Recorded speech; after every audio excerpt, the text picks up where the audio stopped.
Hey guys, Ellie here. You know, they always taught me when I was in elementary school about the importance of using your imagination. When we would write stories for, writing class or reading, or even in math, there were times where we had to come up with different equations.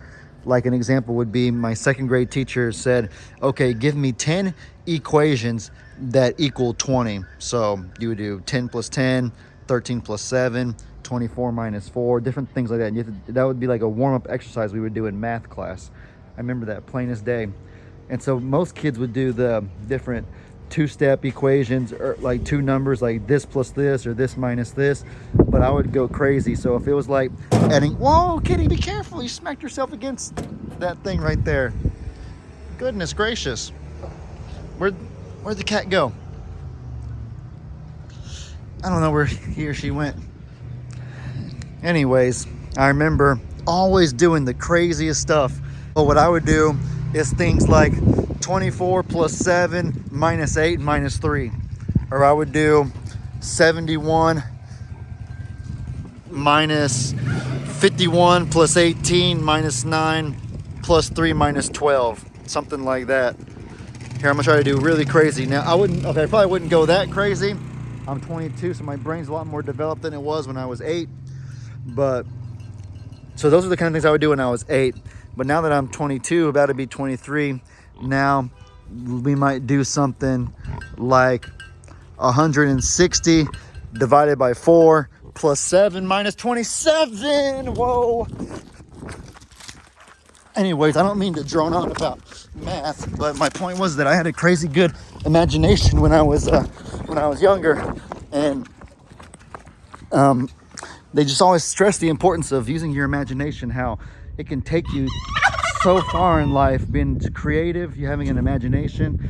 All the great entrepreneurs, Bill Gates and whatnot, he had to have quite the imagination to be able to vision and dream up Microsoft, people who found big companies, just even in football, the coaches like Andy Reid that are just having a crazy good imagination to dream up wild plays and they confuse the other team. Imagination is just so important in life. Authors, storytellers, people that write books, the crazy imagination to make up these super interesting stories. Imagination can take you so far. Video creating. My dad is one of the most amazing video creators I've ever met, I've ever known. And I know a ton of video creators, but the reason my dad is so talented and makes such amazing content is because of his imagination.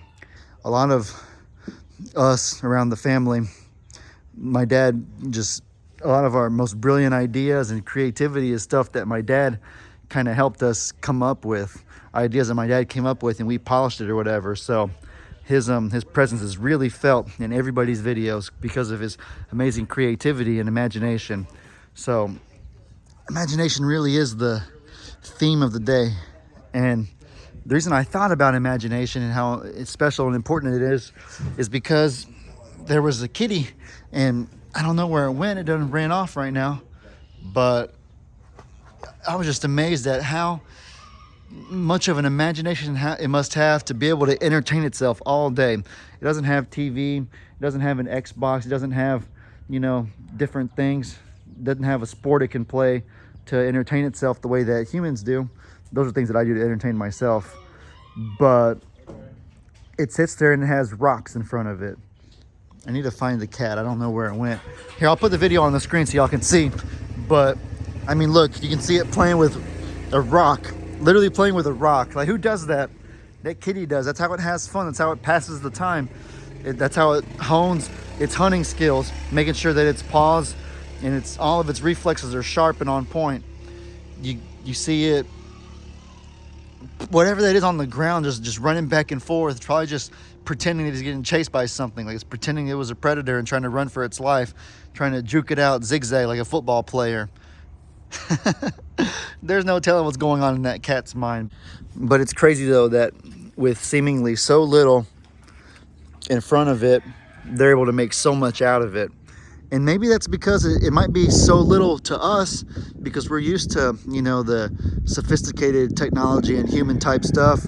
But to animals, it probably isn't so little. To them, they have all that they need right in front of them. They have the world at their disposal. The power of the sun in the palm of their hand, so to speak. And just awesome. The whole world is a blank canvas, and they can paint it however they want. I can think of a lot of different profound words or statements and stuff. I feel like Mark Twain would say something like that. I don't know. I wish I could find it again. The cat ran off whenever I got kind of close. I feel like only one of, there's 4 right now hanging out over here, and only one of them is, there was 5, but one went to live at G's house. Minnie, they named it Minnie. Oh, there's one. Hi, I see you. Hello, little one. What are you doing? And I'm sure a lot of you have pets that have made you wonder the same thing. You sit there and you see them spazzing out with their leg, just twitching, just being crazy, being weird. And you're thinking, what in the world are they doing? When in reality, they're just using their imagination. All right, guys. Well, with that said, hope y'all enjoyed this video. Y'all be sure to let me know in the comments what kind of stuff you guys want to see. I hope you all have an incredibly blessed day. And as I always say, your boy Ellie out.